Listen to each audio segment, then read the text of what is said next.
అధికార పార్టీ నేతలు హైకమాండ్ ను లైట్ తీసుకుంటున్నారా?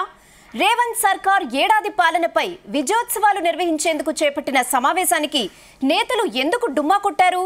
ఈ సమావేశానికి పార్టీ ఎమ్మెల్యేలు, ఎంపీలు, అధికార ప్రతినిధులు గైర్హాజరు కావడం వెనుక కారణమేంటి?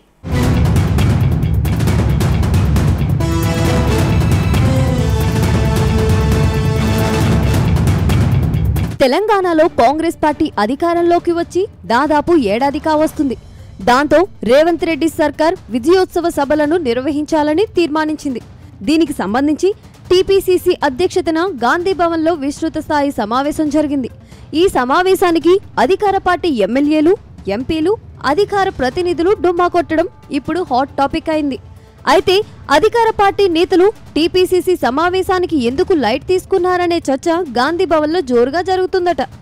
గాంధీ భవన్కు రావడం ఇష్టం లేక సమావేశానికి గైరాజరయ్యారా, ఇంకా ఏమైనా కారణముందా అనే టాక్ వినిపిస్తుంది.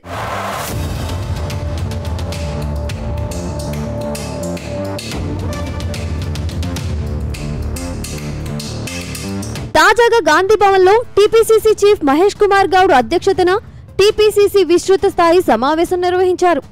ఈ సమావేశానికి డిప్యూటీ సీఎం బట్టి విక్రమార్క, మంత్రి తుమ్మల నాగేశ్వరరావు, కొందరు నేతలు మాత్రమే హాజరయ్యారు.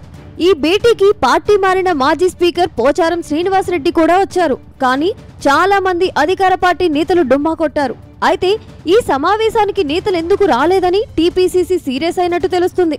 కాంగ్రెస్ పార్టీ ఏడాది పాలనపై విజయోత్సవ సభలను నేతలు ఎందుకు లైట్ తీసుకున్నారని ఆరా తీస్తున్నారట. గాంధీ భవన్లో 6 నెలలకు ఏడాదిలో ఒకసారి సమావేశం జరుగుతుంది. అలాంటి సమావేశానికి కూడా నేతలు ఎందుకు రాలేదని చర్చ జరుగుతుందట. త్వరలోనే రాష్ట్రంలో స్థానిక సంస్థల ఎన్నికలు జరగబోతున్నాయి. ఈ సమావేశంలోనే నేతలకు పార్టీ పెద్దలు దిశానిర్దేశం చేసినట్టు తెలిసింది. అయితే ఇంత కీలకమైన మీటింగుకు రాని నేతలపై చర్యలు తీసుకోవాలని నేతలు డిమాండ్ సైతం పెరిగిపోతుందట.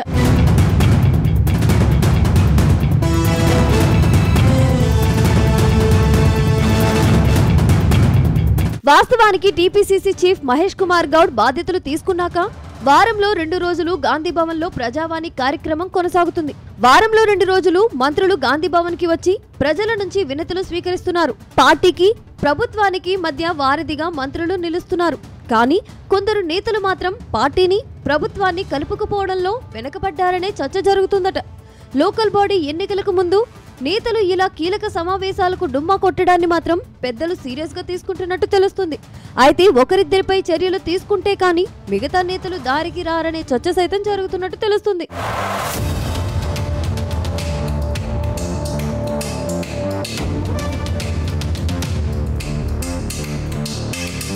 మొత్తంగా అధికారంలోకి రావడంలో పార్టీ కీలకంగా వ్యవహరించిన పార్టీని నేతలు ఎందుకు లైట్ తీసుకుంటున్నారనే చర్చ సైతం లేకపోలేదు.